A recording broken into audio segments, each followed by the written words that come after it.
Projekt steht sie da und wartet auf den Start.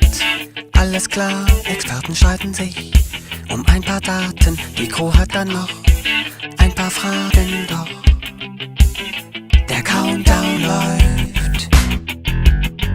Effektivität bestimmt das Handeln.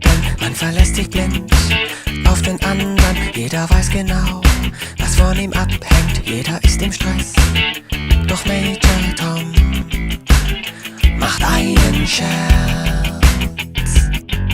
Dann hebt er ab und völlig losgelöst von der Erde schwebt das Raumschiff völlig schwerelos.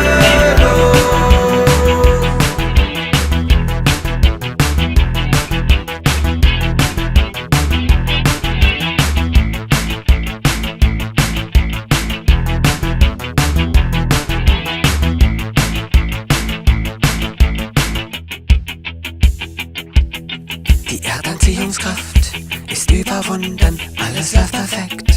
Schon seit Stunden wissenschaftliche Experimente, doch was nützen die?